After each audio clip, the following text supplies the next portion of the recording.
I did up my own house, and people would just always say, "Where'd you get that from?" I didn't realize that actually was a big design center in LA. It didn't occur to me, to get a decorator until I'd hand carry lamps and things back from England. And then my husband's editing room, we were moving, and I said, "Hey, I'll keep it on Main Street, Santa Monica. I'll turn it into a little shop, accessories." So I formed that with my girlfriend Amanda Pays, and we did that and started off. And one thing led to another, and Steve Martin walked into the shop, bought everything, and then asked me to do his house. So it sort of just morphed very organically.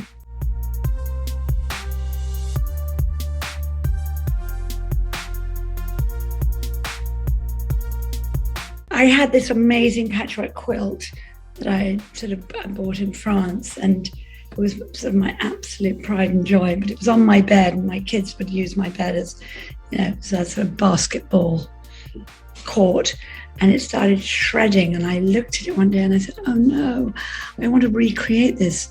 Of course, recreating it wasn't quite so easy because I had to come up with patterns and everything else. Anyway, but it inspired me to get into the textile business, and really was fun because I think I was sort of a bit ahead of my time of actually being a designer that did textile design. And so it was sort of primarily French, English.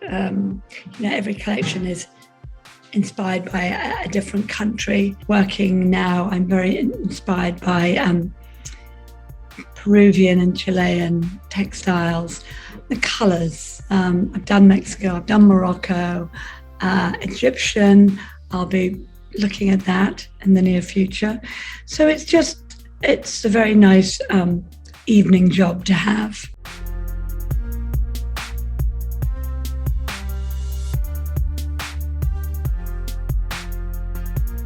I've always been selective because it's like making a movie. There's a lot of pre-production, there's a lot of people involved, there's the client, and you're in it for a while, so you want to make sure it's going to be a good experience for everybody, not only yourself and the client, but all your support teams, and you're only really as good as your last job. So I've always tried to be quite picky, and I have to be. Yes, it's mainly about the property, whether it's a piece of land or it's an existing building that I've got to refurbish or just purely decorate. I've got to get that sort of, wow, that's a little knot in my stomach when I see it for the first time. I just don't want to be doing any old spec home. Those days I've paid my dues. I just got a nice book deal with a publishing company. It's going to come out March of 23, so I'm going to get on that. I'm really excited about that because it's a sort of overview of my 25 years in the business. I have this wonderful Cotswold project. I've got a fabulous Palm Beach house, the project in North Carolina. And actually, I just got a call a few days ago to go revisit a horse ranch up in Santa Barbara area to give it a bit of a zhuzh because it's been about 12, 15 years and, needs some new drapes. But I think I'm looking forward to, I have another little side business, which is events. I did a wedding in October for a client. I've got a wedding at the end of January at my house, July in a house in France. I've just put up 2 dates, one of the retreats early June, and then we'll do another one in September to coincide with Maison et Objet. So if any of your readers out there want to come, they can email it at bootcamp@kathrynireland.com. I always think a house is not a home unless it's got a sewing machine and a piano.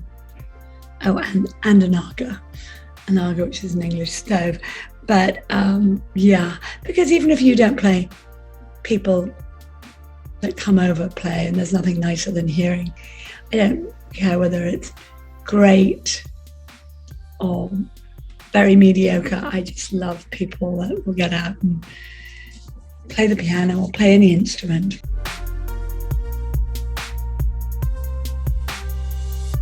It was a very fun show to shoot, and it was a very fun. Yeah, it was fun. I mean, I got Lindsay Lohan. I got to make over her house. I don't know if you've seen the show, but that was a fun episode. Yeah, I think people really, really love that show. I love doing TV. I did one of the first reality shows, decorating reality shows in the UK. Gosh, I can't even remember. It was probably about 2004, 5, something around there. So I like, and having been behind the camera and produced comedy, I understand what has to happen to be in front of the camera. So I think I had a bit of an advantage there, but everyone was great in it.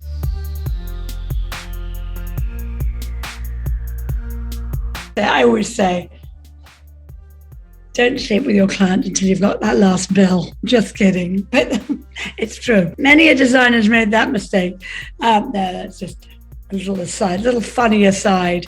I once had to give a talk in Argentina, in Buenos Aires. I was invited, and I was being translated into Spanish.